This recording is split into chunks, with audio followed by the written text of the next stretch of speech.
Subscribe to my channel. အားလုံးပဲမင်္ဂလာပါเนาะဒါကိုလိုက်သူများမှာကြားတဲ့မိသားစုအများအားလုံးပဲမင်္ဂလာရှိတော့နေ့လည်ခင်းလေးပါဗျဒါကနေ့နေ့လည်ခင်းအစီအစဉ်မှာဆိုရင်ကျွန်တော်တို့မိသားစုဝင်တွေအားလုံးတီကောင်းတရားပေါ့ဒါကျမ်းမာရေးတွေတီကောင်းတရားဥပဒါလေးကိုကျွန်တော်လာပြီးတော့ညဝေပေးသွားမှာဖြစ်ပါတယ်เนาะဒါကြောင့်လိုက်သူများမှာကြားတဲ့မိသားစုဝင်တွေအားလုံးကိုတိုင်းအခုချိန်ဒီမှာဆိုရင်နေ့လည်ခင်းမင်းစားနားနေတဲ့အချိန်မှာကိုတိုင်းဥပဒါတွေရရှိစေဖို့အတွက်ကိုရဲ့ကျမ်းမာရေးတွေကိုကောင်းစေဖို့အတွက်ကိုတိုင်းတောက်ချောင်းတဲ့အခါမှာကိုရဲ့မိသားစုဝင်တွေအားလုံးဝင်လာပြီလားဝင်မလာသေးဘူးလားများများလေးဝိုင်းအောင်ပြီးတော့နှိုးတော်ကြမယ်เนาะလိုင်းဆောင်မှာကြားတဲ့မိသားစုဝင်တွေအားလုံးလည်းမတွေ့ရတာလေတော်တော်လေးကြာနေပြီเนาะဒါကမှပြန်လဲပြီးတော့တုံတွေးခွင့်ရရှိတာဖြစ်တယ်ဒါကြောင့်မိသားစုဝင်တွေအားလုံးကမတွေ့ရတာကြာပြီးတော့ကျွန်တော်ရဲ့နာမည်ကိုလည်း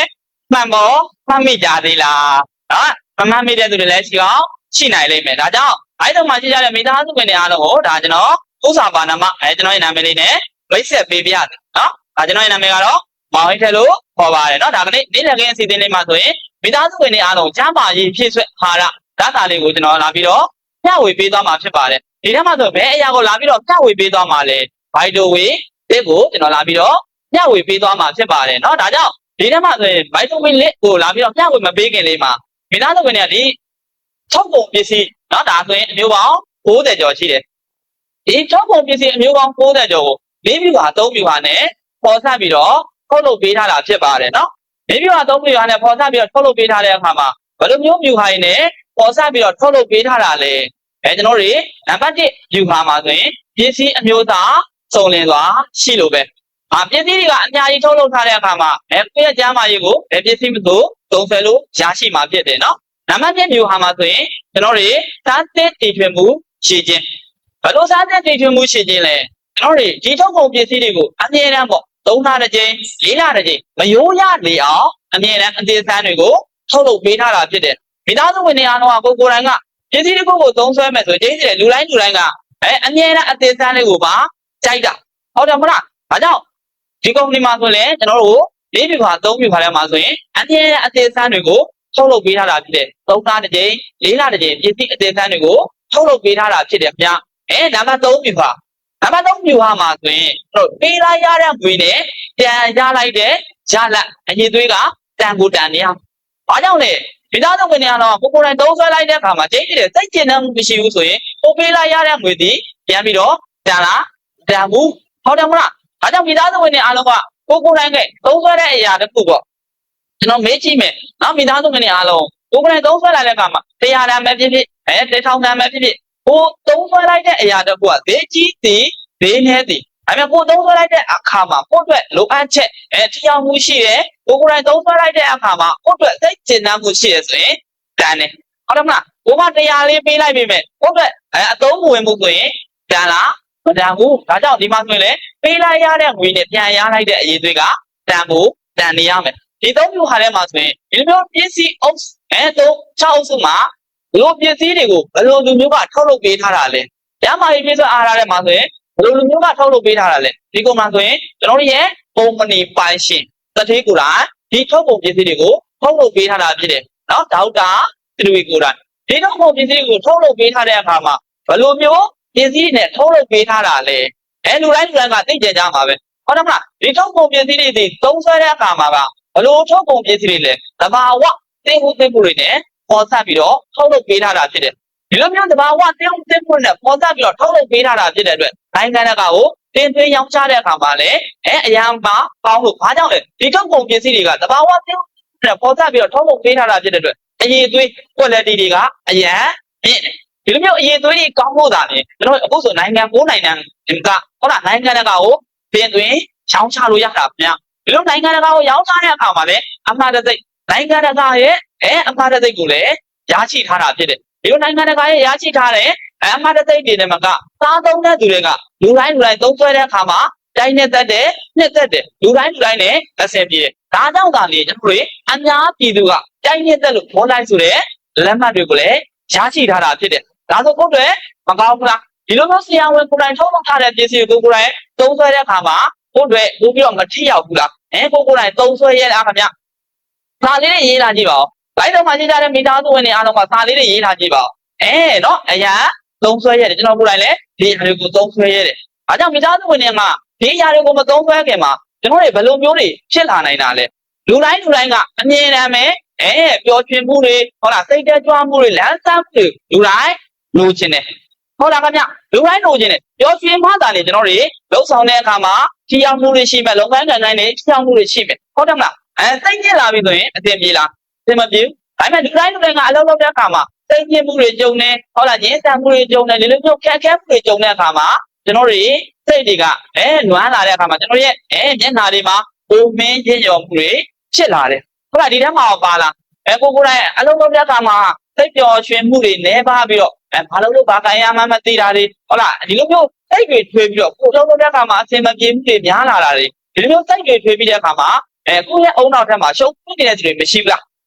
းဒါကြောင့်မှရှင်းကြတဲ့မိသားစုဝင်စာလေးတွေရေးလာကြည့်ပါဦးဒီလိုမျိုးရှုပ်ထွေးနေတဲ့သူတွေရှိလားရှိတယ်ဟုတ်လားဒီလိုရှုပ်ထွေးနေတဲ့အခါမှာဆိုကျိတ်တဲ့ကိုယ့်ရဲ့မျက်နှာမိသားစုဝင်တဲ့အားလုံးရဲ့မျက်နှာမှာပျော်ရွှင်မှုရှိနေတဲ့မျက်နှာဒီအမြဲတမ်းပြုံးပျော်နေတယ်ဟုတ်တယ်မလားပျော်ရွှင်မျက်နှာမရှိဘူးဆိုရင်အမြဲတမ်းကိုယ့်ရဲ့စိတ်ထဲမှာဘလောက်ပဲဖုံးနေပါတယ်ပြောတယ်မလားဘလောက်ပဲကျွန်တော်ပြောပါတယ်ပြောကိုယ့်ရဲ့မျက်နှာမှာပေါ်နေတယ်ဒါကြောင့်အုံမင်းရဲ့မျော်မှုတွေဖြစ်လာတဲ့အခါမှာကျွန်တော်ရဲ့ခန္ဓာကိုကျွန်တော်ရဲ့မျက်နှာတွေဒီလိုမျိုးအုံမင်းရောညော်မှုတွေဖြစ်ပေါ်လာတဲ့အခါမှာမိသားစုဝင်ဒီလိုမျိုးဖြစ်ပေါ်မှုတွေလိုချင်လာ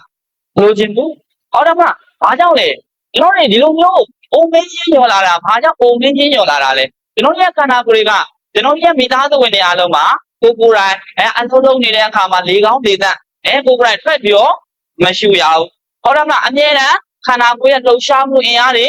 မလုံးရဘူးဟုတ်လားခန္ဓာကိုယ်ရဲ့အင်အားလှုပ်ရှားမှုတွေမိသားစုဝင်တွေကလက်ချင်ကန်လို့ရလားခင်ဗျကျွန်တော်ရဲ့မိသားစုဝင်တွေကမနေ့ကဆိုလဲအလုပ်ဟုတ်လားညနေဆိုလဲအလုပ်ဒီလိုမျိုးပဲလဲပတ်နေတဲ့အခါမှာကျွန်တော်ရဲ့ခန္ဓာကိုယ်ရက်တည်နိုင်မှုအတွက်တာမာလာဖို့အတွက်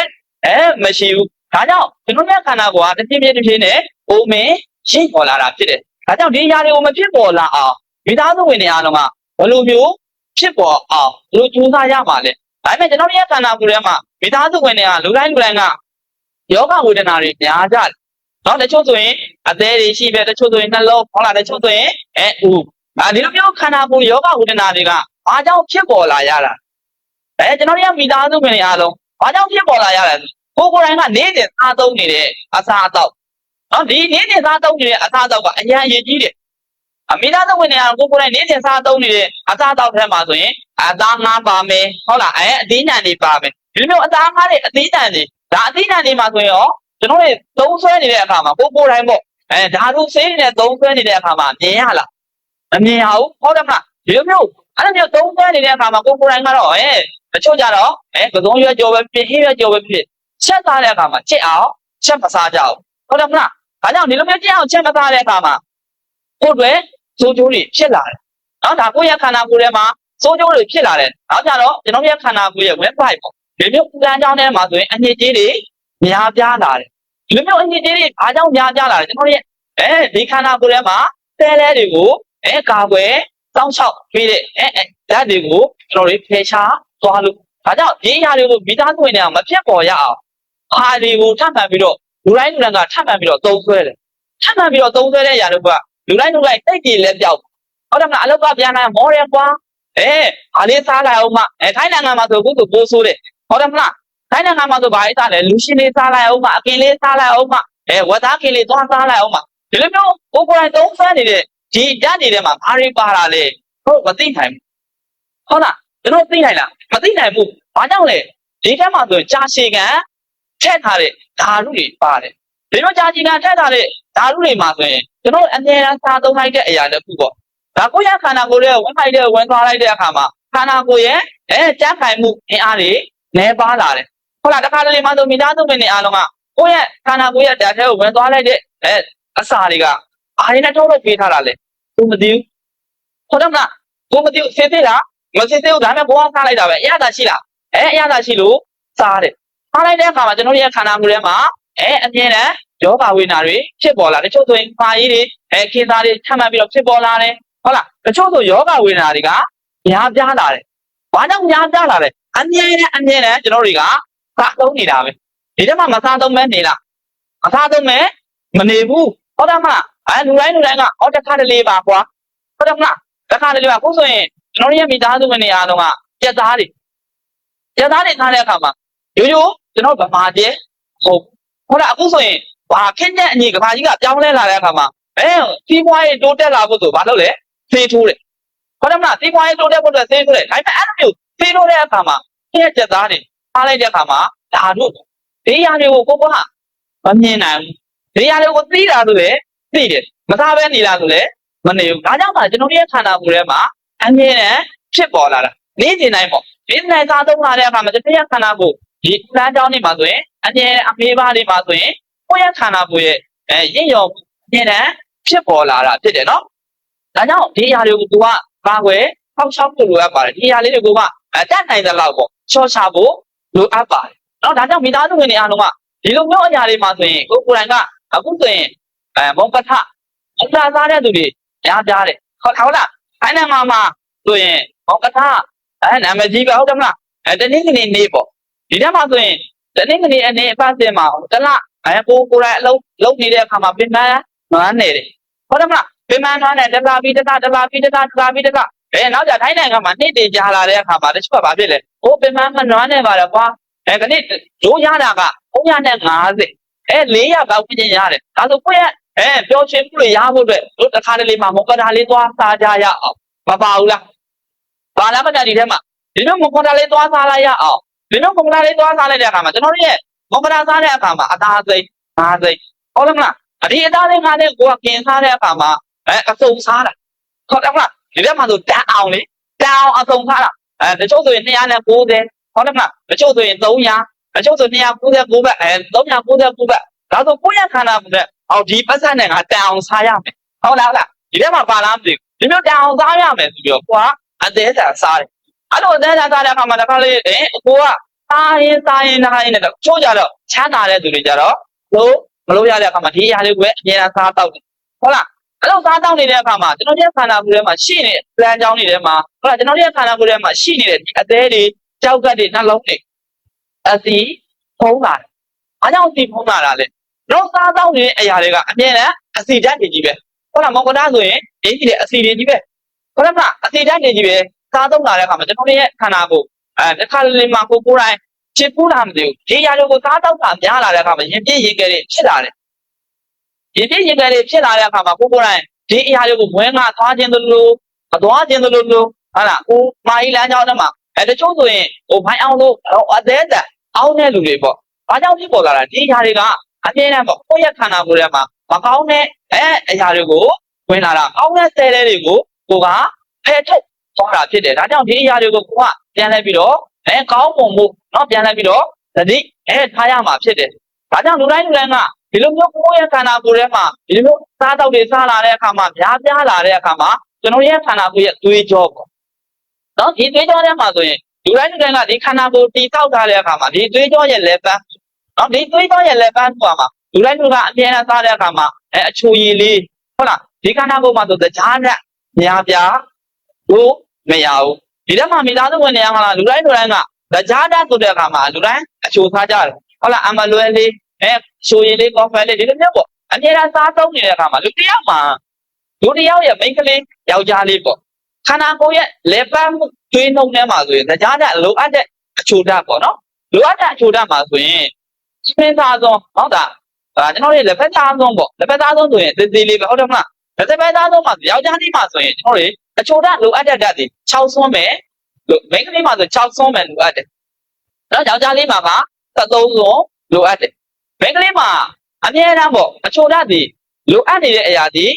6ဆွန်းမယ်အချိုဓာတ်ဒါပေမဲ့ကိုစားသုံးနေတဲ့အရာတွေလေးစင်တိုင်းကိုအမြဲတမ်းအချိုဓာတ်တွေကိုစားသုံးနေတာဒီအရာကလာ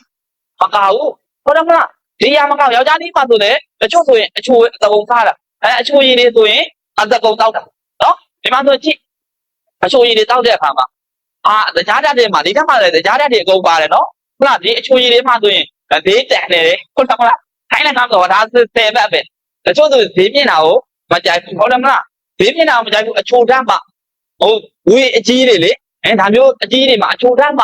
ဒီအရာတွေကိုအမြဲတမ်းသုံးသပ်ရတယ်ခါမှာဒီထက်မှဆိုတရားတတ်တွေကအမြဲတမ်း55ရာခိုင်နှုန်း80ရာခိုင်နှုန်းဟုတ်လား90ရာခိုင်နှုန်းဒီအရာတွေကိုထည့်သွင်းထားတာကိုဘုမသိဘူးဒီအရာသာကောင်းတယ်ဒီအရာသာကောင်းတယ်ပဲကိုသိတာ။ဒါကြောင့်ဒီအရာသာကောင်းတဲ့အရာကတော့ကိုကရဲ့ခြားပြားလေးထဲမှာကောင်းသွားတယ်။အဲ့ဒါကိုယ့်ရဲ့ခန္ဓာကိုယ်ထဲမှာဘလောက်ထိအောင်ဘေးဘက်စိုးကျိုးတွေဖြစ်သွားတာလဲဆိုတာကိုမသိဘူး။ဟုတ်လားတရားတတ်မှာကိုလိုအပ်တာမှာမိန်းကလေးမှာ6ဆုံးမဲ့လိုအပ်တာလေ။ဒါကြောင့်မိသားစုဝင်တွေကလည်းတော်တော်များများဒီတရားတတ်တွေညာပြလာတာဖြစ်တယ်။ချို့ဆိုရင်ထိကျိုးသွေးကျိုးတွေမရှိဘူးလား။ထိကျိုးသွေးကျိုးသမားတွေအများကြီးပဲဟုတ်တယ်မလား။ထိကျိုးသွေးကျိုးဘာကြောင့်များတာလဲဒီတရားတတ်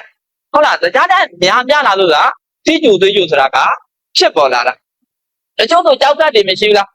ကြောက်ကတ်သမားတွေအများကြီးပဲရှိတယ်ဟုတ်လားကြောက်ကတ်တွေဘာကြောင့်ကြောက်ကတ်ဖြစ်တာလဲကြောက်ကတ်ဖြစ်လာတဲ့သူတွေဆိုရင်ဒီလိုမျိုးတရားတတ်တွေထားတယ်ဟုတ်လားကြောက်ကတ်ကြတော့ကျွန်တော်တို့ရေတောက်နှုံးပေါ့နော်ဒါရေတောက်နှုံးနေအင်အားတွေနေပါလို့ဒါကြောင့်မိသားစုဝင်တွေကဒီအရာတွေကိုကျွန်တော်တို့အမြဲတမ်းစားသုံးနိုင်လားဆိုရင်လည်းအမြဲတမ်းစားသုံးနေတာပဲဘယ်သူမှမရှောင်ရှားနိုင်ဟုတ်လားအခုဆိုရင်မှကြည့်နော်ဒီဘက်မှာဆိုရင်ဒီဘက်မှာဆိုရင်ကျွန်တော်တို့ပုံမှန်ပေါ့ဒီဘက်မှာဆိုရင်တော့ပုံမှန်နော်ဝင်တွင်ရှင်းနေတဲ့အရာတော့ဒီဘက်မှာဆိုကျွန်တော်တို့ရဲ့ပထမတော့ပြောခဲ့တဲ့အရာတွေဘိတ်လို့အမြဲတမ်းစားသုံးနေတဲ့အရာတော့ကျွန်တော်တို့ခန္ဓာကိုယ်ရဲ့ခွာကြီးလမ်းကြောင်းမှာအမြဲတမ်းအညစ်အကြေးတွေစွန့်သေးနေတယ်ဟုတ်လားအမြဲတမ်းအညစ်အကြေးတွေအခုမိသားစုဝင်တွေကကျင်းနေတယ်လေငယ်စဉ်တောင်ကြီးကလေးဘွားအရွယ်3နှစ်သမီး3နှစ်သားအရွယ်ဆိုရင်ကျင်းနေတယ်ထမင်းခုံနေဟုတ်တယ်မလား3နှစ်သမီး3နှစ်သားအရွယ်ဆိုထမင်းခုံနေလူတိုင်းကအမြဲတမ်းလိုဖြတ်ပြီဒါဆိုဒီအရာကလေးကမှကျွန်တော်စားသုံးလာတဲ့စားတော့ဒီအရာကစားသုံးလာတဲ့အရာတွေကအမြဲတမ်းကိုယ့်ရဲ့ခန္ဓာကိုယ်ထဲမှာအမြဲတမ်းအညစ်အကြေးတွေဖြစ်တယ်။ဘာကြောင့်ဖြစ်နေတာကျွန်တော်ကမသိကြဘူးလေဘယ်အရာနဲ့သိကြမှာစားအမြဲတမ်းမစားနဲ့အခုဥပမာပေါ့ကျွန်တော်ရေပိုက်တစ်ပိုက်ထဲမှာအမြဲတမ်းရေလွတ်နေတဲ့ရေပိုက်တစ်ပိုက်နော်ဟုတ်မှာဆိုအမြဲတမ်းရေလွတ်နေတဲ့ရေပိုက်တစ်ပိုက်မှာဆိုအနည်းဆုံး6လပါဝင်ကျင်လောက်မိသားစုဝင်တွေကအမြဲတမ်းရေလွတ်ကြည့်နော်ဒါပေမဲ့ကိုလွတ်တာတော့ရေသက်ဟုတ်တယ်မရေသက်တွေကိုလွတ်တယ်ဒါပေမဲ့အဲ့ထဲမှာကိုမမြင်နိုင်တဲ့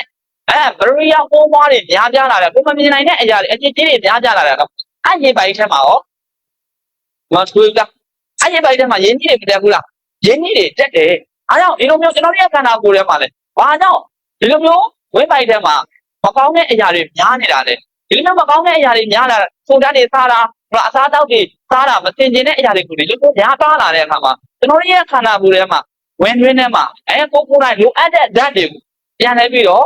့ဆွဲမဆုပ်နိုင်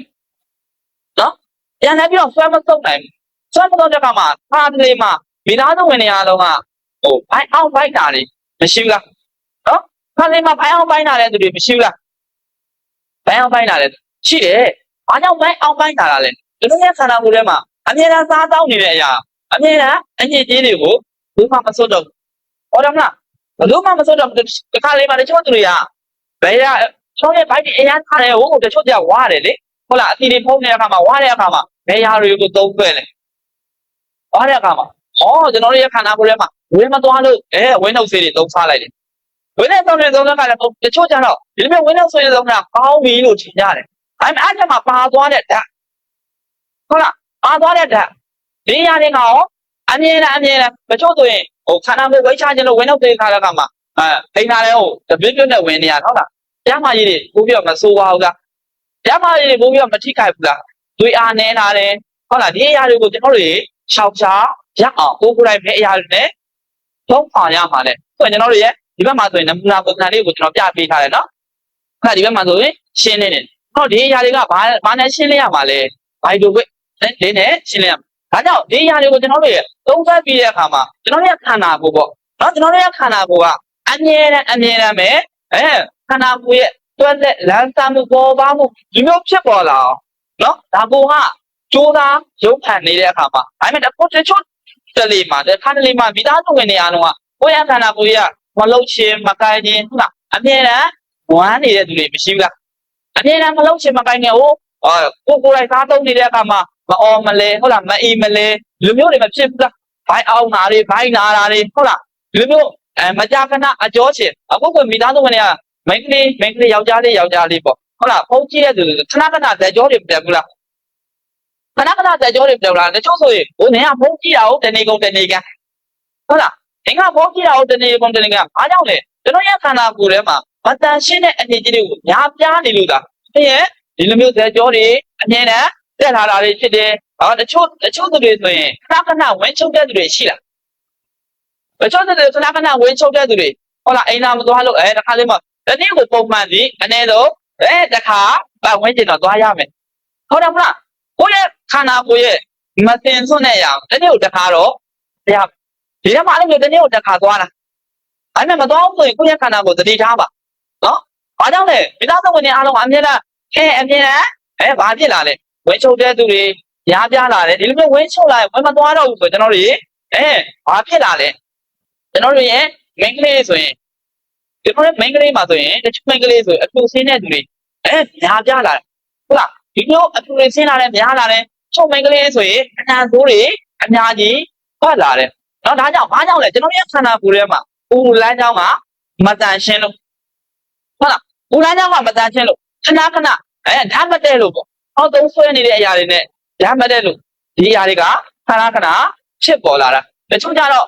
့အပူကန်တာတွေဖြစ်လာတယ်ဟုတ်လားတချို့ဆိုနှခမ်းတွေမှာအပူတွေပေါက်လာတယ်မရှိဘူးလားနှခမ်းတွေမှာလေတချို့ကြတော့ဘာဖြစ်လဲရေငုံတဲတာဟုတ်ပါဘူးဒီအရာတွေကဘုရားရေငုံတဲလာတဲ့အခါမှာဘာကြောင့်လဲကျွန်တော်ရဲ့ခန္ဓာကိုယ်ရဲ့အပူအများပြားနေလို့ကျွန်တော်ရဲ့ဝင်ထဲမှာမကောင်းတဲ့အညစ်အကြေးတွေကိုများပြားနေလို့ဒါကျွန်တော်တွေဖြစ်ပေါ်လာတာဖြစ်တယ်နော်ဒါကြောင့်ဒီຢာတွေကိုမဖြစ်ပေါ်လာရအောင်ကိုယ်တိုင်ကနေဒီຢာတွေကိုအပြင်းအထန်ဖြစ်လာတဲ့အခါမှာဘာဖြစ်လာလဲမင်းကလေးတွေဆိုရင်အသားရည်တွေ6တွေ့လာဟုတ်လားမင်းကလေးဆိုအသားရည်တွေ6တွေ့လာတဲ့သူတွေရှိလားညမှာဆိုလေဒီလိုမျိုးအညစ်အကြေးတွေမသုံးအညစ်အကြေးတွေမထုတ်တော့တဲ့အခါမှာပေါ့ဘိုင်အောင်ဘိုင်းလာတာတွေညံများပြားလာတဲ့အခါမှာရှိတာစာလေးတွေရေးလာကြည့်ပါဦးနော်လိုက်တော့မှရှိကြတဲ့မိသားစုပဲလားတော့အကောင်းနေဒါပေမဲ့ဒီຢာတွေကဟိုမှာရှိတာပေါ့အသားရည်တွေ6ပါလာတယ်အသားရည်တွေသို့ပြင်းမှုတွေနဲပါတာလည်းရှိတာရှိလာတယ်ဟုတ်တယ်မလားတော့တချို့တွေနေကကြောတာမှာအိမ်နိုင်နေတဲ့သူတွေမရှိလားတချို့ဆိုရင်ထုံထိုင်းနဲ့လေမှားပြီးတော့အိမ်နိုင်နေတဲ့သူတွေမရှိလားရှိတယ်အိမ်နိုင်ခြင်းတွေဟုတ်လားအမြဲတမ်းဖြစ်ပေါ်လာသေးတယ်ဒါကြောင့်ဒီလိုမျိုးအိမ်နိုင်ခြင်းတွေဖြစ်ပေါ်လာတဲ့အခါမှာမိသားစုဝင်တွေကလည်းထိန်မြင့်မှုတွေဟုတ်လားအိမ်အောင်မှုတစ်ခုမှဆိုလည်းအမြဲတမ်းကျွန်တော်တွေခက်ခဲမှုတွေသိပျော်ရွှင်မှုတွေနဲပါလာသေးတာဖြစ်တယ်နော်ဒါကြောင့်မိသားစုဝင်တွေကလည်းဒီအရာတွေကိုကိုယ်တိုင်ကနေပြီးတော့ဘာကြောင့်ကိုမကြီးတွေကိုတန်ရှင်းရတာလဲဘာကြောင့်သင်ကျေရတာလဲဒီမှာဆိုရင်ကျွန်တော်ရဲ့မိသားစုဝင်တွေအားလုံးဒီမှာပေါ့ကြည့်ကျွန်တော်ရဲ့ခန္ဓာကိုယ်ထဲမှာကိုမမြင်နိုင်တဲ့အရာတခုနော်ကိုမမြင်နိုင်တဲ့အရာတခုမှာအမြဲတမ်းဟုတ်လားခန္ဓာကိုယ်လမ်းကြောင်းထဲမှာကိုမကြီးကိုအမြဲတမ်းပတ်ပြီးတော့ပွားရတယ်တချို့ဆိုဒီမျိုးဝင်ချုပ်တာလေးများလာတဲ့အခါမှာတချို့ဆိုသွေးဝင်းနေတော့ပါလာတယ်ဟုတ်လားသွေးဝင်းနေတော့ပါလာတယ်တချို့ဆိုရင်ကျွန်တော်တွေလေကောင်းယောဂါတွေဖြစ်ပေါ်လာသေးတယ်ဘာကြောင့်ဖြစ်ပေါ်လာတာလဲဒီအရာတွေကနေပြီးတော့တစ်စင်ပြီးကျွန်တော်တွေဖြစ်ပေါ်လာနေတာဖြစ်တယ်ဒါကြောင့်ကိုယ်တိုင်ကနေပြီးတော့အရင်ဆုံးစောင့်ရှောက်ပေးထားရမှာဖြစ်ပါတယ်နော်ဒါကြောင့်အရင်ဆုံးစောင့်ရှောက်ပေးထားရမှာဖြစ်တယ်မိသားစုဝင်တွေအားလုံးနော်မိသားစုဝင်တွေအားလုံးကနေကိုယ်တိုင်ဒီကျမ်းမာရေးကိုစောင့်ရှောက်ဖို့အတွက်ဘယ်အရာနဲ့စောင့်ရှောက်ရမှာလဲ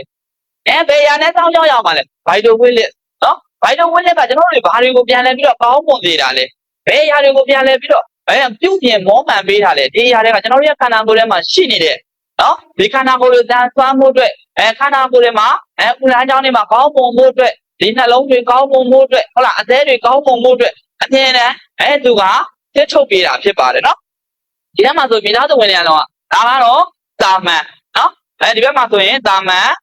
်အသေးနော်ဒါအသေးနော်ဒီဘက်မှာဆိုရင်ဒါအသေး6ပေါ့မိသားစုဝင်တွေအားလုံးကကိုယ်တိုင်ကအမြဲတမ်းပေါ့ကိုယ့်ရဲ့ခန္ဓာကိုနော်ဒါကိုယ့်ရဲ့ခန္ဓာကိုယ်အသေးကိုယ့်ရဲ့ခန္ဓာကိုယ်အသေးကဒီအရာတွေက6တွေ့ခြင်းလားဒီအရာတွေကို6တွေ့ခြင်းလား6တွေ့ခြင်းဘူးဒါပေမဲ့ဒီအရာကိုအသေးတွေ6ပတ်လာတဲ့အခါမှာဘာကြောင့်အသေးက6ပတ်လာတာလဲဒီထဲမှာဆိုရင်ဘိုက်တော့မှရှိကြတဲ့မိသားစုဝင်တွေအားလုံးကျွန်တော်မေးကြည့်မယ်ဒီထဲမှာအရက်တောက်တဲ့သူတွေပါလားအရက်တောက်တဲ့သူတွေပါလားစနေတောက်တဲ့သူတွေရောပါလားပါတယ်ဟုတ်တယ်မလား သလိပ်တောက်တဲ့သူတွေအရက်တောက်တဲ့သူတွေကူးသားတဲ့သူတွေနော်နောက်ပြီးကြတော့ကျွန်တော်တို့ဒီလိုမျိုးမကောင်းတဲ့သဘာဝပေါ့နော်မကောင်းတဲ့သဘာဝဒီအရာတွေကိုအမြဲတမ်းထားသုံးနေဟုတ်လား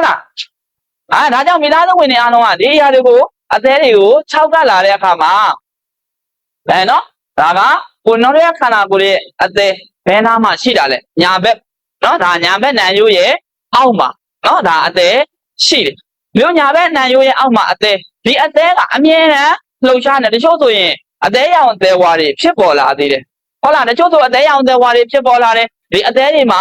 အဆီတွေဖုံးလာတယ်ဟုတ်လားဒီလိုမျိုးအသေးရောင်သေးဝါတွေဖြစ်ပေါ်လာတဲ့အခါမှာအသေးတွေမှာအဆီဖုံးလာတဲ့အခါမှာမိသားစုဝင်တွေအားလုံးဘလို့အသေးမျိုးတွေဖြစ်နိုင်မှာလဲဘလို့ကိုယ်တိုင်ကြုံတွေ့ရမှာလဲကိုမမြင်နိုင်ဘူးဟုတ်တယ်မလားတချို့ဆိုရင်ဒီလိုမျိုးအသေးရောင်သေးဝါသမားတွေဆိုအသေးတန်ကူရတယ်ဟုတ်လားခံရဖြစ်တယ်ဒါပေမဲ့ကိုမြင်နိုင်လားမမြင်နိုင်ဘူးဒီမှာဆိုရင်အသေးရောင်အသေးဝါဒီဘက်မှာအစွန်းဆုံးမှာဆိုရင်ရိုးရိုးအသေးပေါ့နော်ဒါပုံမှန်အမြင်နဲ့ကောင်းနေတဲ့အသေးဒီဘက်မှာဆိုရင်အသေးရောင်ဟုတ်လားဒီဘက်မှာဆိုအသေး6နော်ဒီဘက်မှာဆိုရင်ဒါမိသားစုဝင်တွေကတော့ဒီအရာတွေကိုမဖြစ်ပေါ်ရအောင်နော်ဒါကျွန်တော်သာနမှုတာဒီမှာဆိုရင်နောက်ဆုံးပိတ်အဆင့်ဆိုရင်တော့အသေးရောင်ကင်ဆာပေါ့နော်အသေးကင်ဆာဒါအသေးကင်ဆာဆိုရင်ကျွန်တော်တို့ခုလို့မရတော့နော်နောက်ဆုံးပိတ်အဆင့်ပေါ့ဒါပေမဲ့ဒီအရာတွေကိုမဖြစ်ပေါ်ရအောင်ကျွန်တော်တို့ရဲ့မိသားစုဝင်တွေအားလုံးကဒီအရာတွေကိုဘာကြောင့်ဖြစ်ပေါ်လာတာလဲဘာကြောင့်ဖြစ်ပေါ်နေတာလဲဆိုတဲ့အရာတခုကျွန်တော်တို့ကသိဖို့လိုအပ်တယ်ဒါမှလည်းကျွန်တော်တို့ရှောင်ကျင်လို့ရမှာဟုတ်လားဒါမှလည်းကျွန်တော်တို့ရှောင်ကျင်လို့ရမှာတရားဆိုရင်တော့အသေး6နော်ဒါအသေး6ယောဂပေါ့ဒါအသေး6ယောဂဝေဒနာသမားကဘာကြောင့်အသေး6တွေဖြစ်ပေါ်လာတာလဲဘာကြောင့်သွား6ယောဂဝေဒနာတွေဖြစ်ပေါ်လာလဲဆိုမိသားစုဝင်တွေကတော့ကျွန်တော်တို့အဝလွန်ခြင်းနော်တချို့ဆိုရင်ဝါလာတဲ့သူတွေအသေးကိုယ့်ရဲ့ခန္ဓာကိုယ်ကလှုပ်ရှားနေတယ်ကျွန်တော်ရဲ့ခန္ဓာကိုယ်မှာအသေးပေါ့အသေးတို့နှလုံးတို့ဆိုရင်အမြင်နဲ့လှုပ်ရှားနေရတယ်ဟုတ်တယ်မလားအသေးဆို83နော်နှလုံးတွေဆိုရင်ဒါမျိုးဖုံပွားရတယ်နှလုံးဖုံပွားရတဲ့အရာတွေဆိုရင်အမြင်နဲ့လှုပ်ရှားနေရတဲ့အရာတစ်ခုပေါ့နော်ဒါ10မိနစ်ဒါကျွန်တော်တို့အသက်ရှူလိုက်တဲ့10မိနစ်ဆိုကျွန်တော်တို့အမြင်အသက်ကန်တိုင်းနော်ဒါခုံနေရတဲ့နှလုံးတွေအသေးတွေဖြစ်တယ်ဒါကြောင့်ဒီအသေးတွေနှလုံးတွေမှာတချို့ဆိုရင်အဆီတွေဖုံးလာလို့ဝါလာတဲ့သူတွေအဆီတွေဖုံးမလာဘူးလားမောလာတယ်အဝလွန်တဲ့သူတွေဆိုလမ်းလျှောက်ရင်တောင်မှမောလာဟုတ်လားအသက်ရှူတွေမဝါတာတွေကြုံတွေ့မလာရဘူးလားဒီထက်မှခါလေးတွေရေးလာကြည့်ပါဦးအသက်ရှူတွေမဝါတော့ဘူးဟုတ်လားကိုလည်းဘယ်ကိုပဲသွားနေဝါလာတာဘာကြောင့်ဝါလာတဲ့အခါမှာအဆီတွေဖုံးလာတဲ့အခါမှာဒီအသေးဒီအသေးကြီးကနေပြီးတော့ကောင်းအလုံးမလုံးနိုင်တော့လို့နော်ဒါကြောင့်မိသားစုဝင်တွေအဝါတဲ့လုံးတဲ့သူတွေဆိုလေဒီຢာတွေကိုဖြစ်ပေါ်လာသေးပါတယ်နော်တချို့ကျတော့ဒီနှလုံးကတချို့ဆိုရင်ညောင်းတာကြိုက်တာတွေမရှိဘူးလားအလုံးတဲ့အခါမှာပင်ပန်းနွမ်းနေတယ်ဒီလိုပင်ပန်းနွမ်းနေတဲ့အခါမှာဆိုရင်ကိုယ်တိုင်ဟုတ်လားတနေ့တာနဲ့တနေ့တာပေါ့မနေ့ကမိုးလင်း7နာရီကနေအလုပ်သွားတယ်မနေ့ကညနေ6နာရီတခါလေးဆိုကိုယ်ဒီဆေးထားတယ်တချို့ကျမြန်မာပြည်မှာဆိုလည်းအသေးတန်ပေါ့အလုပ်တွေလုပ်နေတယ်ဒီလိုအလုပ်လုပ်နေတဲ့အခါမှာကျွန်တော်တို့ကအညောင်းကြိုက်အမြဲတမ်းညောင်းနေဟုတ်လားညောင်းနေမူးတယ်ဒီຢာတွေကိုဘာလုပ်လဲတက်တာသေးဖို့အတွက်နောက်နေ့မနေ့မှာကိုဒီအလုံးစင်းနိုင်သေးဖို့အတွက်ကိုဘာလုပ်လဲအကြိုက်ခဲပျောက်စေဟုတ်တယ်မလားအကြိုက်ခဲပျောက်စေဆိုပြီးတော့ဆွဲတောက်ကြတယ်လူတိုင်းကဒီလိုမျိုးဆေးတွေကိုဆွဲတောက်လာတဲ့အခါမှာကျွန်တော်ရဲ့ခန္ဓာကိုယ်ရဲ့ဒီအသေးတွေနှလုံးတွေကနေပြီးတော့ပျက်စီးယိုယွင်းလာနိုင်ပါတယ်နော်ဘာကြောင့်လဲအဲ့ဒါမှအဆိုးဆုံးကကျွန်တော်တို့ဒီသုံးဆွဲနေတဲ့တချို့သူတွေဆိုရင်ပါလာသိန်းနေဟုတ်လားဘိုင်ယိုဂျက်စစ်ပါလာသိန်းတွေကိုအမြဲတမ်းပေါ့မကောင်းဘူးလားဆိုတော့ကောင်းပါတယ်ဒါပေမဲ့အမြဲတမ်းဆွဲသုံးလာတဲ့အခါမှာကျွန်တော်ရဲ့ခန္ဓာကိုယ်ဒီနှလုံးတွေကနေပြီးတော့ပြန်လဲပြီးတော့စိုးဝါလာသေးတာဖြစ်ပါတယ်เนาะဒါကြောင့်ဒီအရာတွေကိုလည်းကိုယ်တိုင်စောက်ချောက်သင့်ပါတယ်အမြဲတမ်းကြိုက်တယ်အမြဲတမ်းညောင်းနေဒီအရာတွေကိုတောက်လို့မရဘူးလားတောက်လို့ရပါတယ်ဒါပေမဲ့ကိုကအမြဲတမ်းဆွဲမတောက်ဖို့ပေါ့เนาะဒီအရာတွေကအရာရေးကြည့်ပါဒီလိုအမြဲတမ်းဆွဲတောက်လာတဲ့သူဒ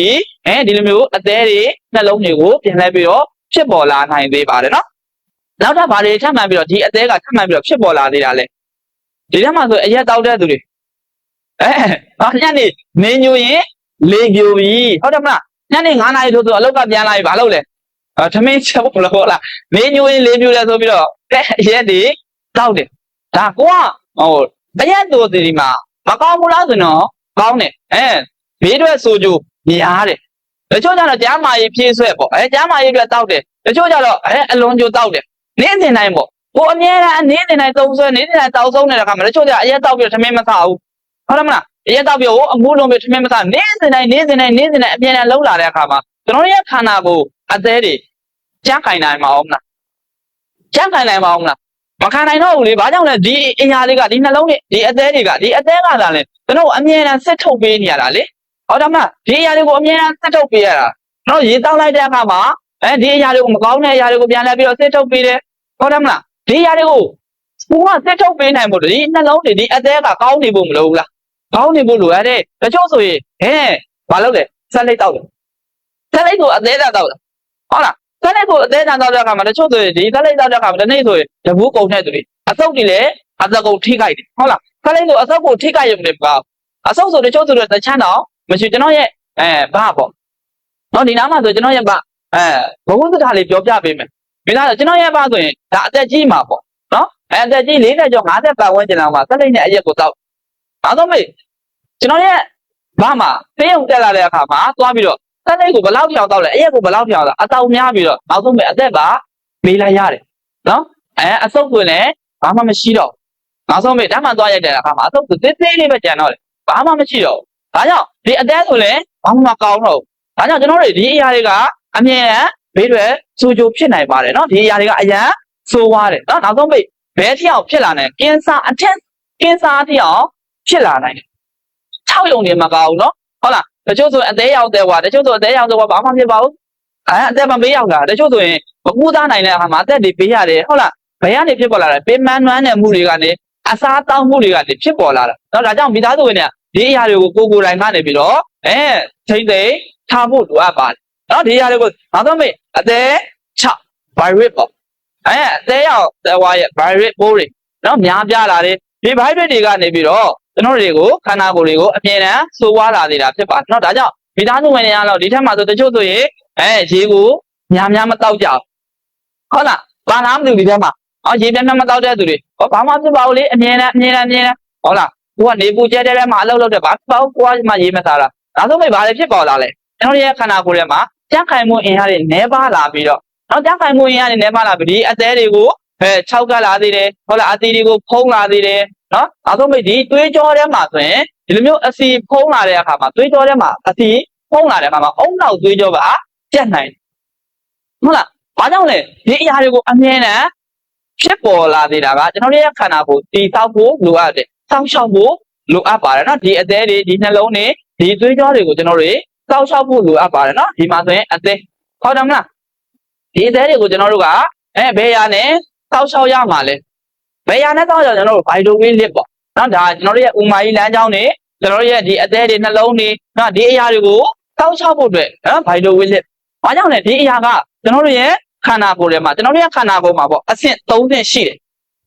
နော်ကျွန်တော်တို့ခန္ဓာကိုယ်မှာအမြဲတမ်းရက်တည်နိုင်မှုနော်အမြဲတမ်းသွားလာလှုပ်ရှားနိုင်မှုအမြဲတမ်းလှုပ်ဆော်နိုင်မှုဆိုရယ်အဆင့်3ဆင့်ရှိပါတယ်နော်ဒီခန္ဓာကိုယ်မှာဒီအဆင့်3ဆင့်မှာဆိုရင်ဘယ်အရာတွေကပို့ပြီးတော့အရေးကြီးတာလဲဘယ်အဆင့်တွေကပို့ပြီးတော့အရေးကြီးတာလဲနော်အရာအရေးကြီးတဲ့အချက်တွေမှာဆိုကျွန်တော်တို့ဒါနံပါတ်1အချက်မှာဆိုဥမာကြီးလမ်းကြောင်းပေါ့နော်ဒါဥမာကြီးလမ်းကြောင်းကအရာအရေးကြီးကျွန်တော်တို့အမြဲတမ်းစားသုံးနေတဲ့အရာတွေအမြဲတမ်းနေ့စဉ်တိုင်းမစားဘဲနဲ့တော့မနေနိုင်ဘူးဟုတ်တယ်မလားဒီအရာတွေကိုကျွန်တော်တို့ကောင်းမွန်လာသေးဖို့အတွက်ဒီဗိုက်တိုဝင်းလစ်ကိုကိုကသုံးဆွဲလိုက်တဲ့အခါမှာပထမတော့ကျွန်တော်နမူနာပြပေးခဲ့တယ်ဟုတ်တယ်မလားအမြဲတမ်းပုံမှန်ရှင်းလင်းနေတဲ့ဒီအရာတွေကိုမကောင်းတဲ့အညစ်အကြေးတွေကို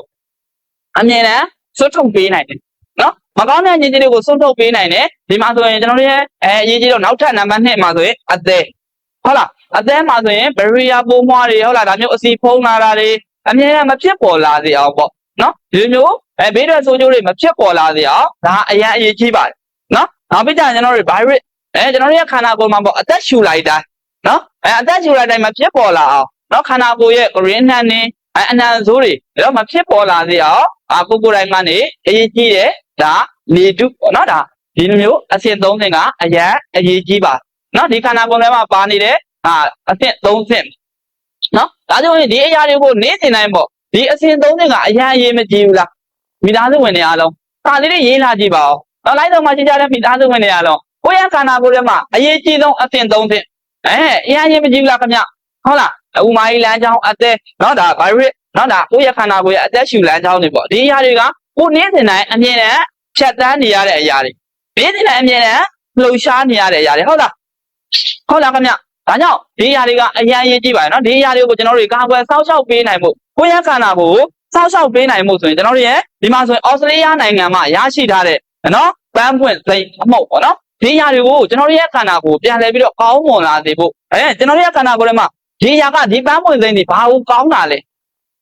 ဥပဒေတိဖို့လိုအပ်တယ်ဟုတ်တယ်မလားဒီထက်မှဆိုကျွန်တော်တို့ကိုဒီအစိတ်တောက်တွေကိုဒီလိုမျိုးဖြစ်ပေါ်လာကိုစားတောက်တဲ့အရာတွေပေါ့လေလူတွေထဲမှာပါလာတဲ့အရာတွေဒီအရာတွေကိုကိုကဖယ်ရှားပေးနိုင်တာဖြစ်တယ်ဒီပန်းပွင့်စိတ်ကအမြဲတမ်းဖယ်ရှားပေးတဲ့ဒီလိုမျိုးအသက်မှာပါလာတဲ့ဒီလိုမျိုးကင်ဆာယောဂဝေဒနာလက္ခဏာတွေကိုလည်းပြန်လဲပြီးတော့ဖြည့်ဆည်းပေးနိုင်တာဖြစ်တယ်ကိုယ့်ရဲ့ခန္ဓာကိုယ်ထဲမှာလိုအပ်နေတဲ့ဓာတ်ပေါ့နော်ဒီအရာတွေကိုပြန်လဲပြီးတော့ကောင်းမွန်လာစေတယ်ဒီလိုမျိုးမဖြစ်ပေါ်လာအောင်ကျွန်တော်တွေကိုကာကွယ်စောင့်ရှောက်ပေးတဲ့အပုံပဲဖြစ်တယ်နော်နောက်ထ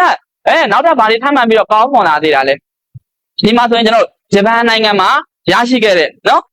ဂလူတိုင်အောင်ပေါ့နော်ဒီအမှုဒီအရာကဂလူတိုင်အောင်ဆိုတဲ့အရာတွေကဂျပန်နိုင်ငံမှာနေရရှိခဲ့တဲ့ဒီတစ်မျိုးဖြစ်တယ်ဒီအရာတွေကိုကျွန်တော်တို့ထည့်သွင်းပေါ်ဆက်ထားတာဖြစ်တယ်နော်ဒီအများပြားကကျွန်တော်တို့ဘယ်လိုအရာတွေကိုကောင်းမွန်သေးတာလဲဒီဂလူတိုင်အောင်ဟာဘယ်အရာတွေကိုကောင်းမွန်သေးတာလဲကိုယ်တိုင်ကနေပို့ပြီးတော့အရေးကြီးတယ်ခင်ဗျပြီးဖို့ဒါမှသာလေကျွန်တော်ရဲ့ခန္ဓာကိုယ်စောင့်ရှောက်လို့ရမှာဒီအရာကသုံးဆွဲတဲ့အခါမှာဘာကြောင့်ကောင်းမွန်နေတာလဲကိုသိဟုတ်တယ်မလားအကြောင်းမိသားစုဝင်တွေကတော့အခုဆိုကျွန်တော်တို့ရဲ့ဒီလိုမျိုးကျမ်းမာရေးကိုပြန်လဲပြီးတော့စောင့်ရှောက်ပေးတယ်ဒီထဲမှာဆိုကျွန်တော်တို့ရဲ့ဓာတ်တွေပေါ့နော်ဒါမကောင်းတဲ့အရာတွေမကောင်းတဲ့ဓာတ်တွေကိုကျွန်တော်တို့ကိုပြန်လဲပြီးတော့တိုက်ထုတ်ပေးတယ်ဟုတ်လားမကောင်းတဲ့အညစ်အကြေးတွေကိုပြန်လဲပြီးတော့တွန်းထုတ်ပေးတယ်ဒီခန္ဓာကိုယ်ထဲမှာရှိနေတဲ့အညစ်အကြေးအစိတ်တောက်တွေကိုပြန်လဲပြီးတော့ကောင်းမွန်တယ်နောက်ပြီးတော့ကျွန်တော်တို့ရဲ့ခန္ဓာကိုယ်ထဲမှာပေါ့အဓိကအရေးကြီးဆုံးကလောင်ကျွမ်းမှုဟုတ်တယ်မလားအဆီလောင်ကျွမ်းမှုကျွန်တော်ရဲ့ခန္ဓာကိုယ်ထဲမှာအဆီလောင်ကျွမ်းမှုမှမရှိဘူးဆိုအဆီတွေများပြားလာတယ်ဟုတ်လားစားသောက်နေတဲ့အခါကျွန်တော်ရဲ့ခန္ဓာကိုယ်ထဲမှာအစာချက်နှုတ်အားကောင်းစေဖို့ဟုတ်လားဒီလိုမျိုးလောင်ကျွမ်းမှုအင်အားတွေအားကောင်းဖို့လိုအပ်ပါတယ်ဒီမှာဆိုရင်ဂလူတာအောင်မှာဆိုကျွန်တော်ရဲ့ခန္ဓာကိုယ်ထဲမှာအဆီတွေကိုပြန်လဲပြီးတော့လောင်ကျွမ်းစေတယ်နော်ဗိုင်းရပ်စ်ပိုးမွှားတွေကိုပြန်လဲပြီးတော့အားကောင်းလာစေတယ်နော်မကောင်းတဲ့အညစ်အကြေးတွေကိုပြန်လဲပြီးတော့စစ်ထုတ်ပေးတယ်ကျွန်တော်ရဲ့မိန်းကလေးတွေမှာဆိုရင်တော့ပို့ပြီးတော့ကောင်းတယ်ပေါ့နော်ဒါမိန်းကလေးတွေမှာဆိုရင်ကျွန်တော်တွေအမြဲတမ်းသွေးမြူကူတွေဟုတ်လားဆင်းလာတဲ့အခါမှာဆိုရင်အန်ဒီရများတယ်ဟုတ်လားဒါကြောင့်ဒီအရာတွေကိုကျွန်တော်တို့ကိုပြန်လဲပြီးတော့မောမှန်ပေးတဲ့ဒီသွေးမြူကူတွေပြန်လဲပြီးတော့ကောင်းမွန်လာစေဖို့အတွက်နော်ဒါပေါက်ပွားလာတဲ့အခါမှာအမြဲတမ်းကောင်းမွန်ဖို့အတွက်ဒီအရာကကောင်းမွန်တာတိဆောက်ပေးတာဖြစ်ပါတယ်နော်ဒီကလာတိုင်အောင်ဆိုနောက်ထပ်ကျွန်တော်တွေနောက်ထပ်ဘာတွေထပ်မှန်ပြီးတော့ခန္ဓာကိုယ်ကကောင်းမွန်လာသေးတာလဲနော်ဒိုင်းနေလန်ရုံးမြင့်ဒီမှာဆိုရင်ကျွန်တော်ရဲ့ဒီအရာကဘယ်အရာကိုကောင်းမွန်သေးတာလဲနော်ဒန်ဒီလိုင်ရုံးမြင့်ကဘယ်လိုမျိုးအချက်တွေကိုပြန်ပြီးတော့ခန္ဓာကိုယ်မှာကောင်းမွန်လာဒီပန်းမြင့်ရဲ့ကျွန်တော်တို့ရဲ့ပါဝင်တဲ့ခန္ဓာကိုယ်ပြောနော်ဒီခန္ဓာကိုယ်ထဲမှာဆိုရင်ဒီလိုမျိုးချောချလာသေးတယ်ခန္ဓာကိုယ်တွေကိုပြန်လဲပြီးတော့ခိုင်မာလာသေးတယ်ခန္ဓာကိုယ်ကိုပြန်လဲပြီးတော့တောက်တင်းလာသေးတယ်တွေးသင်းတဲ့ကြားဓာတ်ပေါ့နော်ဒါသွေးထဲမှာပါနေတဲ့ကြားဓာတ်လူတိုင်းကကျွန်တော်ရဲ့မိသားစုဝင်တွေကသွေးထဲမှာဆိုကျွန်တော်ပထမတော့ပြောခဲ့တယ်ဟုတ်လားကြားဓာတ်နော်ဒါလူတစ်ယောက်မှလိုအပ်တဲ့ကြားဓာတ်တွေမိန်းကလေးတစ်ယောက်ဆိုရင်6ဆုံးယောက်ျားလေးဆိုရင်73ဆုံးဟုတ်တယ်မလားဒီຢာတွေကိုကျွန်တော်တို့အမြဲတမ်းပြန်လဲပြီးတော့ထိန်းညှိပေးတယ်အမြဲတမ်းကောင်းမွန်လာမလိုတဲ့အရာတွေကိုပြန်လဲပြီးတော့ဖယ်ရှားပေးတာဖြစ်ပါတယ်ဒါကြောင့်ကျွန်တော်တို့ရဲ့ခန္ဓာကိုပြန်လဲပြီးတော့တည်တံ့ခိုင်နိုင်မှုအတွက်နော်ဒီသွေးရင်းကြားဓာတ်တွေကိုပြန်လဲပြီးတော့ရှော့ချပေးတာဖြစ်ပါတယ်နောက်ထပ်ကြောက်ကနော်သွေးရင်းကြားဓာတ်ကိုရှော့ချပေးတယ်ဒီကြောက်ကယောဂဝေဒနာလက္ခဏာတွေကိုလည်းပြန်လဲပြီးတော့ကောင်းမွန်လာသေးတာဖြစ်ပါတယ်နော်ဒါကြောင့်မိသားစုဝင်တွေအားလုံးကဒီလိုမျိုးဒိုင်းနေရပါလာတဲ့နော်ဒီຢာတွေကိုကိုယ်တိုင်ကဘာကြောင့်ကောင်းမွန်သေးရလဲကိုယ်တိုင်သိဖို့လိုအပ်ပါတယ်နောက်ထပ်မိသားစုဝင်နောက်ထပ်ဘာတွေထပ်မှန်ပြီးတော့ပါသေးတာလဲခိုက်တိုဇက်ခိုက်တိုဇက်မှာဆိုကျွန်တော်တို့ရဲ့မိသားစုဝင်တွေအားလုံးကသဘာဝမှုပေါ့နော်ဒီမှုကဘယ်နိုင်ငံတွေကရရှိလာဘယ်ရီနိုင်ငံမှာရရှိခဲ့တဲ့နော်ခိုက်တိုဇက်ကျွန်တော်တို့ရဲ့မှုမျိုးစိဖြစ်ပါတယ်နော်ဒီမျိုးစီမှာဆိုမိသားစုဝင်တွေအားလုံးကကျွန်တော်ရဲ့ခန္ဓာကိုယ်ကလူတိုင်းကစတော့ကျွန်တော်ပြောရခဲ့တဲ့နော်ဥမာကြီးနော်ဥသိဟုတ်လားဥမာကြီးကေစာယောဂဝေဒနာတွေဖြစ်ပေါ်လာတယ်ဟုတ်လားအညစ်အားတွေကိုမညစ်ထုံးနိုင်တဲ့အရာတွေကိုသူကပြန်လဲပြီးတော့ကောင်းမွန်သေးတာဖြစ်ပါတယ်နော်ဒါကြောင့်မိသားစုဝင်တွေအားလုံးကနောက်ထပ်ကိုယ်တိုင်ကဒီထဲမှာဆိုရင်ဝါနေတဲ့သူတွေရှိလားပေါင်ချိန်တွေတက်နေတဲ့သူတွေရှိလားအစီလောင်ကျွမ်းမှုတွေဟုတ်လားဒီຢာတွေကိုပြန်လဲပြီးတော့အားကောင်းစေတယ်အစီဝိတ်တွေကိုပြန်လဲပြီးတော့ချောချပေးနေတာဖြစ်ပါတယ်နော်ဒါကြောင့်မိသားစုဝင်တွေအားလုံးကိုယ်တိုင်ဒီလိုမျိုးအရာတွေကိုပြန်လဲပြီးတော့သုံးဆွဲထားမယ်နော်ဒါကြောင့်ဒီချမ်းမှာဆိုကျွန်တော်တို့ရဲ့အကျိုးပြုပေးတဲ့ဒီဘိုင်တိုဝင်နဲ့မှာဆိုရင်ကျွန်တော်ရဲ့ခန္ဓာကိုယ်အမြဲတမ်းကောင်းမွန်လာစေဖို့အတွက်နော်ဥမာကြီးစိတ်တောက်တွေဟုတ်လားခန္ဓာကိုယ်ရဲ့အစိတ်တောက်တွေကိုအမြဲတမ်းဖယ်ရှားပေးတယ် ကျွန်တော်တို့အမျိုးအစားပေါ့ဒီလိုမျိုးခန္ဓာကိုယ်မှာရှိနေတဲ့အရာတွေကိုအမြဲတမ်းဖယ်ရှားပေးနေတာဖြစ်ပါတယ်နော်ဒါဆိုရင်ဒီထဲမှာရောဒီလိုမျိုးကိုယ့်ရဲ့ခန္ဓာကိုယ်အမြဲတမ်းကောင်းမွန်ခြင်းတဲ့သူတွေပါလားဒါလေးရေးထားကြည့်ပါဦးကိုယ့်ရဲ့ခန္ဓာကိုယ်အမြဲတမ်းကောင်းမွန်ခြင်းနေတယ်ဟုတ်လားအမြဲတမ်းတွက်လက်ဖြက်လက်ကိုယ်လှုပ်ဆော်ခြင်းတဲ့သူတွေပါလားခင်ဗျကျွန်တော်ရဲ့ခန္ဓာကိုယ်ဒီလိုမျိုးအသေးဟုတ်လားကြောက်ကဒီလိုမျိုးဝေဒနာတွေကိုကာကွယ်ဆောက်ရှောက်ခြင်းတဲ့သူတွေရှိလားနော်ပြန်ခန္ဓာကိုယ်ပြန်လဲပြီးတော့ကောင်းမွန်စေခြင်းတဲ့သူတွေရှိလားခင်ဗျစာလေးတွေရေးလာကြည့်ပါဦးစာလေးတွေရေးလာကြည့်ပါဦးနော်မိသားစုဝင်နဲ့ဒါကြောင့်မိသားစုဝင်နဲ့ဒီအရာတွေကိုကျွန်တော်တို့ရဲ့ခန္ဓာကိုယ်အစိတ်တောက်တွေကိုပြန်လဲပြီးတော့ကောင်းမွန်စေဖို့အတွက်ဒီအသေးတွေကိုကောင်းမွန်စေဖို့အတွက်နော်ဗိုင်ရိုဝီလစ်မှာဆိုရင်ကျွန်တော်တို့တွေကိုအစိတ်တောက်ကိုပြန်လဲပြီးတော့ဖယ်ရှားပေးရုံနဲ့မကဒီမှာဆိုရင်နိုင်ငံကလက်မှတ်တစ်စိတ်ကိုလည်းရရှိပေးထားတယ်နော်ဒါကြောင့်မိသားစုဝင်တွေကဒီအချက်လက်တွေမှာဆိုရင်ကိုယ့်ရဲ့ကြားမကြီးကိုကောင်းတင်ဖို့အချက်လက်တွေပဲဖြစ်ပါတယ်ဒါကြောင့်ဒီအရာတွေကိုကိုယ့်ရဲ့ကြားမကြီးကိုစောင့်ရှောက်ဖို့အတွက်ဒီအရာကိုကိုယ်သုံးဆွဲထားဖို့လိုအပ်ပါတယ်နော်သုံးဆွဲတဲ့အခါမှာကိုယ်ဒီအချိန်တွေကိုဘယ်လိုသုံးဆွဲရမှာလဲဒီထုတ်ဖို့ပစ္စည်းကိုကျွန်တော်တို့ဘယ်လိုသုံးဆွဲရမှာတနေ့ကိုဘယ်နဲ့ထုတ်သုံးဆွဲရမှာနေ့ကိုဘယ်လောက်ချောက်တောက်ရမှာလဲတချို့ကသိကျင်တယ်ဟုတ်တယ်မလားဒါကြောင့်ကျွန်တော်ရဲ့ခန္ဓာကိုယ်ထဲမှာနေ့စဉ်ပေါ့သုံးဆွဲရမယ်အချက်လက်နော်ဒါကြားမရုပ်ဘယ်လိုမျိုးလူမျိုးတွေသုံးဆွဲတင်တာလဲကြားမရုပ်ကိုစောက်ရှောက်ခြင်းတဲ့သူတွေနော်အဝါလွန်တဲ့သူတွေနော်ဒါအသေးယောဂဖြစ်တဲ့သူတွေကြောက်ကပ်နော်နှလုံးနော်ဒါဒီအရာတွေကိုဓမ္မတွေဒီဘိုင်လိုဝဲလက်ကိုသုံးဆွဲရမှာဖြစ်ပါတယ်နော်ဒါကြောင့်ဒီမျိုးသုံးဆွဲတဲ့အခါမှာရောဘယ်လိုမျိုးအခြေအနေတွေမှာလဲသုံးဆွဲရမှာလဲကိုယ့်ရဲ့ခန္ဓာကိုယ်စောက်ရှောက်ခြင်းတဲ့သူတွေပေါ့နော်ဒါတစ်နေ့မှာဆိုရင်ကျွန်တော်တို့တစ်ထုပ်ပေါ့နော်ဘိုင်လိုဝဲလက်တစ်နေ့မှာဆိုရင်တစ်ထုပ်ကိုသုံးဆွဲရမှာဖြစ်ပါတယ်ဒီလိုသုံးဆွဲတဲ့အခါမှာကိုကဘယ်လိုအနေထားဘယ်လိုမျိုးရည်မျိုးနဲ့သုံးဆွဲရမှာလဲနော်ဒါကိုယ်တိုင်သုံးဆွဲလိုက်တဲ့အခါမှာဒီနေ့မှာဖန်ခွက်တစ်ခွက်ပေါ့နော်ဖန်ခွက်တစ်ခွက်နဲ့ကိုယ်ဒီပြောခွင့်ရအောင်တန်းပြီးတော့ဖြောပြီးတော့တောက်ဆွဲရမှာဖြစ်တယ်သုံးဆွဲပြီးတဲ့အခါမှာတချို့ကရေကိုဝအောင်မတောက်ဘူး